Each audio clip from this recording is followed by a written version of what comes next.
Now when it comes to the Kaaba, the main point that we try to communicate is the following. In Islam or in the Quran, God teaches that if all mankind and if all the jinn combine to sin and move away from God, then God doesn't lose one atom's worth of his kingdom.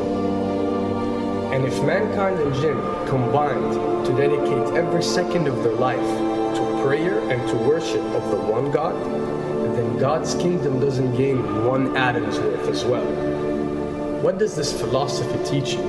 It teaches you that God is not in need of you, or your practices, or your worships, or your prayers. You are in need of these practices and these worships. You are in need of God and not the other way around. If you can understand that philosophy, then you can appreciate prayers and what they are meant to do, which is basically enlighten you. So when dealing, for example, with the Kaaba, Muslims are required to go and perform Hajj one time in their life, and it's one of the 5 pillars of Islam. Growing up, most Muslims accept this, and most of them do it without questioning, and this is the essence of belief, and this is great. But at the same time, this doesn't mean that if you question or research, you're going to come back with negative or bad answers. The opposite is actually true. So when we started researching into the esoteric agendas and we started researching the elite, we found out how much certain type of practices and rituals can affect your lives. So when we went and placed this on Islam, we developed an even deeper respect for this religion and a far deeper respect for God and the creator of us. So when you go to the Kaaba and you circle around it 7 times, the essence of this worship is not that you are worshiping a stone, or that you are worshiping a house, or that you are worshiping a Kaaba. The Kaaba is merely the focal point or the centerpiece that all Muslims have to unite and focus their energy and prayers towards in a practice that is actually worshiping God.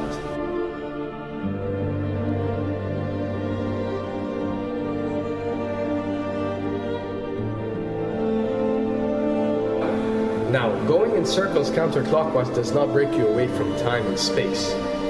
But the fact that the energy of the Kaaba is the strongest energy on earth and it flows counterclockwise, by you flowing in correlation with this energy, you are uplifting yourself. You are reaching spiritual levels that you rarely do experience anywhere else on earth. And the fact that you got to do it 7 times, and we are taught that there are 7 skies or 7 samawat or 7 spiritual planes, then one can discover that each circle breaks you through a spiritual plane spiritually, so you can reach the ultimate state of wisdom and spirituality. Does this mean that only Muslims can reach this level? Does this mean that if you're not Muslim, you give up or you reject this information? Not at all. In essence, any one of you, regardless of what your faith is, if you are dedicating your worship and your journey to the one and only Creator and not anything created, then you are on a righteous path.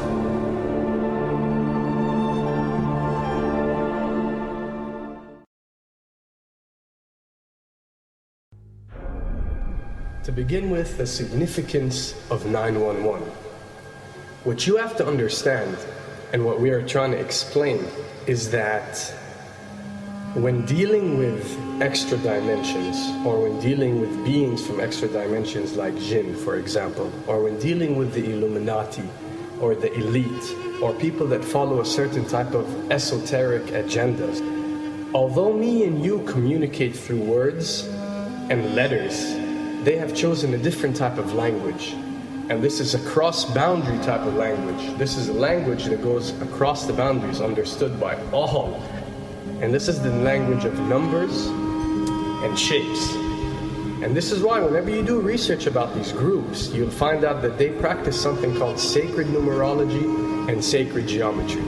What does this mean? It means that each number is given a meaning. Each shape is given a meaning. A meaning is communicated whenever a shape is presented or a number is presented by these specific groups. I'm not talking about random people or random groups. We're talking about specific groups that follow this type of agenda. When numbers are used, it signifies a certain type of meaning. When shapes are used, the same is followed. So, in their definition, in a numerological sense, 10 is the Alpha and the Omega, or the God. 11 is a step above God. 101 is a step above God. 911 or 911 is the skipping of God. It is the ultimate challenge. It is going from number 9, which has a specific meaning, to number 11 without going through 10. It's skipping God. So it's no coincidence that this event that we call 911 today took place on 911. It is the ultimate challenge. So now that we understood what 911 means, what other practice do we do that deals with 911? Calling a number whenever you are in an emergency. Now, creating an institution that helps people whenever they are in need of help and whenever they are experiencing an emergency is fine. There's nothing against it. There's no religion, there's no logical person on earth that will tell you this is wrong. But when you understand how sinister that these elite are and the way they work on a level that's way beyond what you think.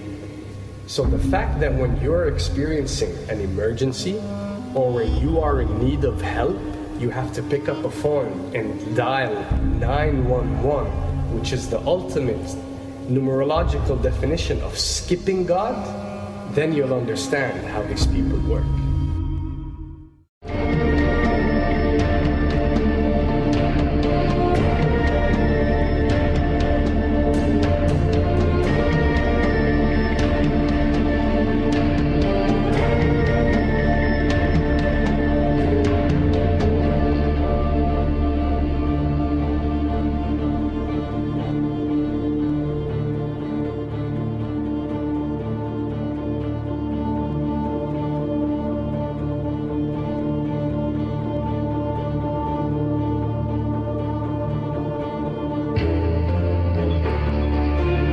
And when dealing with rituals, you recognize that everything adds up. For something to be a ritual, everything has to be in place, everything has to be perfect. And my advice is if you want to recognize that something is satanic, it has to add up in all sense. The numbers have to add up, the shapes have to add up, the event has to add up, it has to have one general meaning. The pieces of the puzzle fit perfectly. That's when you recognize when something is ritualistic or satanic.